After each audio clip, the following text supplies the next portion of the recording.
Hello dear student, मैं हूं dear x Deveshpal और आज हम लोग पढ़ने वाले हैं कोशिका का समग्र अवकलन।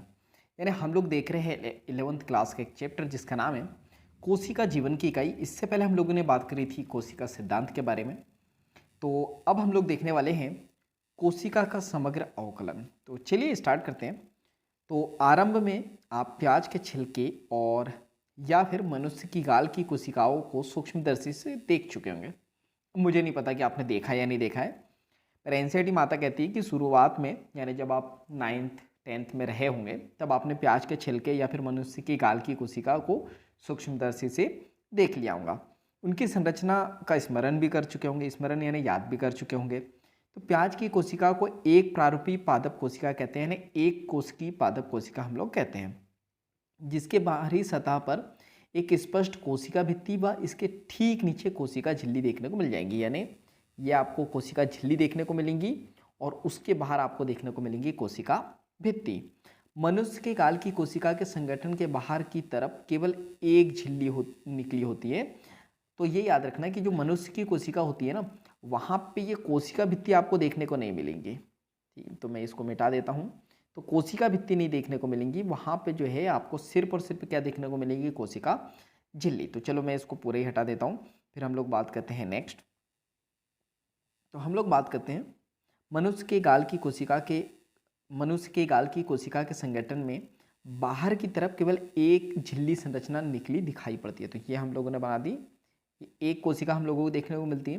प्रत्येक कोशिका के भीतर एक झिल्ली युक्त संरचना मिलती है जिसे केंद्रक कहते हैं। तो ठीक है, हम लोग एक केंद्रक भी बना देते हैं। तो क्या है, ये कोशिका झिल्ली है और ये क्या है, केंद्रक है। इस केंद्रक में गुणसूत्र यानी क्रोमोसोम होता है जिसमें अनुवांशिक पदार्थ डीएनए होता है। ठीक है, इसके अंदर क्या होता है, डीएनए होता है, याद रखना, केंद्रक के अंदर। और जिस कोशिका में झिल्ली युक्त केंद्रक होता है, देखो ये केंद्रक बना दिया, झिल्ली युक्त केंद्रक है और इसके अंदर जो है डीएनए वगैरह यानी क्रोमोसोम भरा रहता है। तो जिसके पास में जो है ना झिल्ली युक्त होता है, झिल्ली युक्त केंद्रक होता है, यानी जिसके बाहर झिल्ली होती है उसे यूकैरियोटिक कहते हैं। व जिसमें झिल्ली युक्त केंद्रक नहीं मिलता है उसे हम लोग क्या कहते हैं, प्रोकैरियोटिक कहते हैं। तो याद रखना, प्रोकैरियोटिक कोशिका में जो है ना डीएनए तो होगा, लेकिन ये बाहर जो है ना कोई भी मेम्ब्रेन नहीं होंगी। तो ये आपको याद रखना है, ये किसमें, प्रोकैरियोटिक में। इसके बाद दोनों यूकैरियोटिक व प्रोकैरियोटिक की बात करें हम लोग, तो दोनों यूकैरियोटिक व प्रोकैरियोटिक कोशिका में इसके आयतन को घेरे हुए एक अर्ध तरल व्याह्यूल मिलता है जिसे कोशिका द्रव्य कहते हैं। तो क्या होता है ना, यहाँ पे पूरा कोशिका द्रव्य होता है, यानी बहुत सारा पानी भरा रहता है जिसको हम लोग कोशिका द्रव्य कहते हैं, और बहुत सारी चीज़ें रहती हैं जो हम लोग देखने वाले हैं। इसके बाद हम लोग बात करते हैं, तो दोनों पादप व जंतु कोशिका में कोशिकीय क्रिया हेतु कोशिका द्रव्य एक प्रमुख स्थल होता है। ठीक है, तो यहाँ पे हम लोग थोड़ा सा इसको आगे बढ़ाते हैं, फिर इसको देखते हैं। हम लोगों ने देखा कि दोनों, चाहे वो पादप हो या जंतु कोशिका हो, यहाँ पे कोशिकीय क्रिया हेतु कोशिका द्रव्य एक प्रमुख स्थल होता है। यानी ये हम लोगों ने क्या देखा था, ये झिल्ली होती है, इसके बाहर जो है ये केंद्रक है और इसके बाहर जितना भी द्रव्य होता है ना, वहाँ पे कोशिकीय क्रिया होती है। यानी यहाँ पे माइटोकॉन्ड्रिया वगैरह बहुत सारे कोशिकांग होते हैं जो अभी हम लोग देखेंगे। तो वो जो है क्रिया का एक स्थल होता है, यहीं पे बहुत सारी क्रिया होती है इस द्रव्य में। तो याद रखना, इसको हम लोग कोशिका द्रव्य कहते हैं। कोशिका की जीव अवस्था संबंधी विभिन्न रासायनिक अभिक्रियाएं यहीं संपन्न होती है। तो जितनी भी रासायनिक क्रिया यानी केमिकल रिएक्शन है वो यहीं पे संपन्न होती हैं। यूकैरियोटिक कोशिका में केंद्रक के अतिरिक्त अन्य झिल्लीयुक्त विभिन्न संरचनाएं भी हमको मिलती है जिसे हम लोग कोशिकांग कहते हैं। ठीक है, जैसे कि अंतःप्रद्रवी जालिका यानी एंडोप्लाज्मिक रेटिकुलम।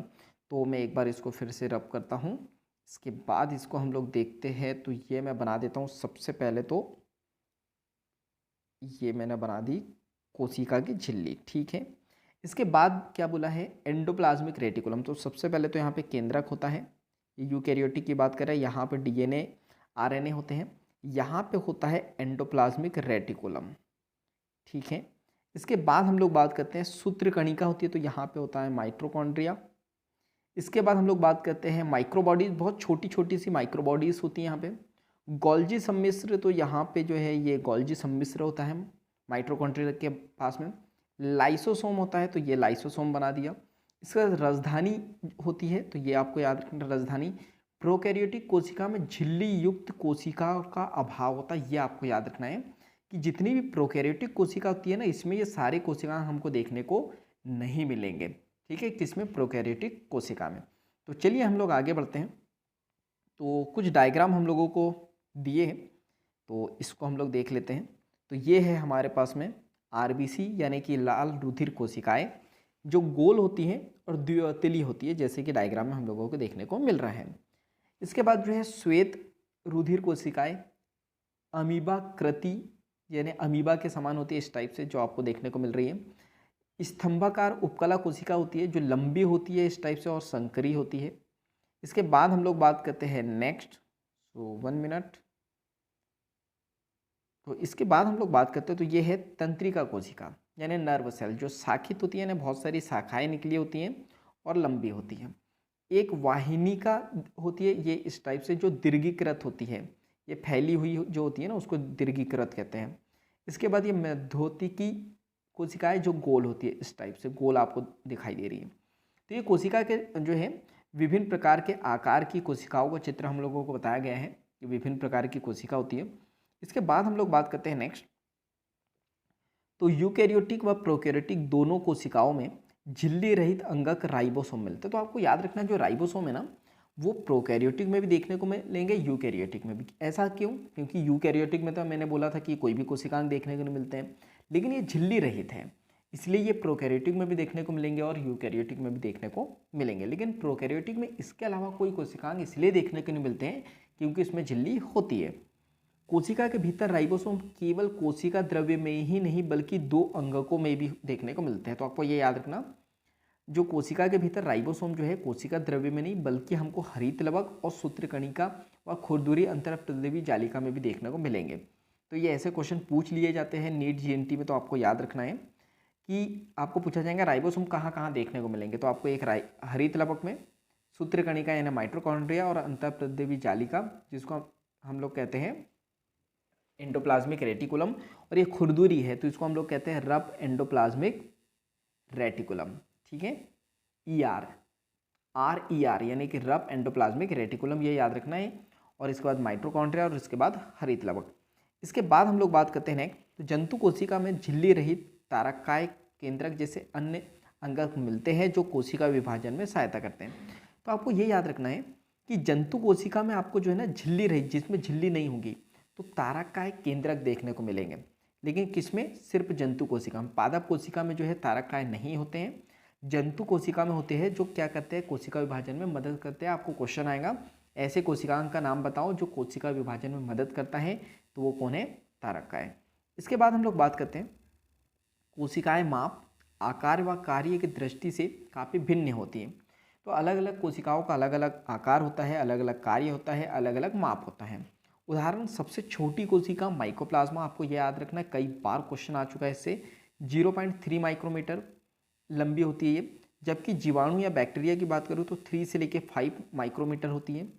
पृथक की गई सबसे बड़ी कोशिका जो होती है, शुतुरमुर्ग के अंडे की कोशिका सबसे बड़ी कोशिका होती है, ये याद रखना। सबसे छोटी कोशिका कौन सी होती है? माइकोप्लाज्मा।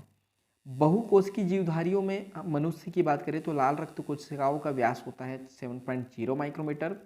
और वहीं हम लोग बात करते हैं तंत्रिकी कोशिका, तो ये सबसे लंबी कोशिकाओं में होती है, ठीक है। तो तंत्रिका कोशिका जो है सबसे लंबी कोशिका होती है, ये आपको याद रखना। तो एनसीईआरटी में क्या बताया? सबसे लंबी कोशिका तंत्रिका कोशिका, सबसे बड़ी कोशिका शुतुरमुर्ग के अंडे की कोशिका, और सबसे छोटी कोशिका कौन सी होती है? माइकोप्लाज्मा। ये बिंबाकार बहुभुजी स्तंभी घनाभ और धागे की तरह या फिर असमाकृति प्रकार की होती है, और कोशिकाओं का रूप उनके कार्य के अनुसार भिन्न हो सकता है। यानी कोशिका का आकार अगर अलग अलग होगा तो उनके कार्य भी अलग अलग हो सकते हैं। इसके बाद हम लोग बात करते हैं नेक्स्ट, तो नेक्स्ट हम लोगों को बात करनी है प्रोकैरियोटिक कोशिका के बारे में, ठीक है। तो जैसा मैंने बोला था कि हम लोग प्रोकैरियोटिक कोशिका पढ़ेंगे और यूकैरियोटिक कोशिका पढ़ेंगे। तो प्रोकैरियोटिक कोशिका हम लोग पढ़ेंगे नेक्स्ट क्लास में। तो जब तक के लिए आपको पता है क्या करना है, वीडियो को लाइक करना है, कमेंट्स करना है, वीडियो को से कुछ सीखा हो या आप चाहते हो कि मैं किसी टॉपिक पे वीडियो बनाऊं, तो आपको कमेंट्स करके बताना है। और वीडियो को ज़्यादा से ज़्यादा शेयर करना है, क्योंकि जब हम दूसरों की हेल्प करते हैं तो ये नेचर हमारी हेल्प करता है। चैनल को सब्सक्राइब करना है, बेल आइकन को दबाना है ताकि ऐसे वैल्यूबल वीडियो की नोटिफिकेशन सबसे पहले आपको मिलते रहें। जब तक के लिए thank you, bye bye and go for success. बाकी हम लोग मिलेंगे नेक्स्ट वीडियो में इस तरह हंसते हुए, मुस्कुराते हुए, लाइफ में आगे बढ़ते हुए और कुछ नया सीखते हुए। जब तक के लिए बाय।